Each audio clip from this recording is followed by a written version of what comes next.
எனக்கு வந்து அவங்க நயன்தாராவோட மேக்கப் ரொம்ப பிடிக்கும். ஸோ அவங்களோட ஃபேஸ்க்கு ஏத்த மாதிரி அவங்க மேக்கப் பண்றாங்க. அந்த லிப் ஆகட்டும், ஐ ஷேடோ ஆகட்டும், எல்லாமே வந்து அவங்களது ஐப்ரோஸே பார்த்தீங்கன்னா, அவங்க ட்ரா பண்ணது ஃபுல் போல்டா இருக்கும்.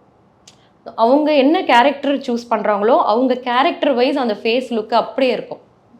ஆ ரொம்ப கமர்ஷியலா இருக்கு. இந்த மாரி நம்ம மேக்கப் போடலாம் அப்படின்னு யோசிக்க மாட்டாங்க. நீங்க வந்து கமர்ஷியல்லயே அவங்க வந்து இந்த டான்ஸு அந்த மாரிலாம் அவங்க பண்ணும்போதே பார்த்தீங்கன்னா, அவங்க லிப் ஷேட் மட்டும் தான் மாறி இருக்கும். கிளாஸியா பண்ணுவாங்க அந்த மாரி.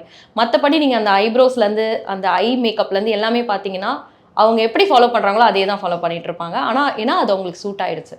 முன்னாடி அவங்க பண்ணிட்டு இருந்ததுக்கும், நீங்க இப்போ பண்ணிட்டு இருக்கிறதுக்கும் பார்த்தீங்கனாலே, அப்படியே டிராஸ்டிக் சேஞ்ச் இருக்கும். ஆனா ரொம்ப அழகா இருக்கும்.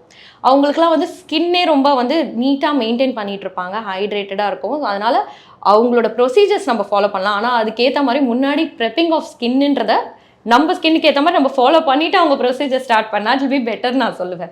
இப்போ டிடிலாம் பார்த்தீங்கன்னா, ஆல்ரெடி அவங்கலாம் ரொம்ப வந்து ஸ்கின்ன வந்து பிரெப் பண்ணி ரொம்ப அழகா தான் இருக்காங்க. ஸோ அவங்களோட அந்த ப்ரொசீஜர்ஸும் ரொம்ப நல்லாயிருக்கும். அந்த ப்ரொசீஜர்ஸ் ஃபாலோ பண்ணுங்க. அதுக்கு முன்னாடி நான் சொன்ன இந்த கன்சீலர் இதெல்லாம் பிளான் பண்ணி உங்களுக்கு ஏத்த மாதிரி ஒரு மாய்ஸ்சரைசர் உங்க ஸ்கின்னுக்கு ஏத்த மாதிரி பண்ணீங்கன்னா தட் வில் பி பெட்டர் நான் சொல்லுவேன்.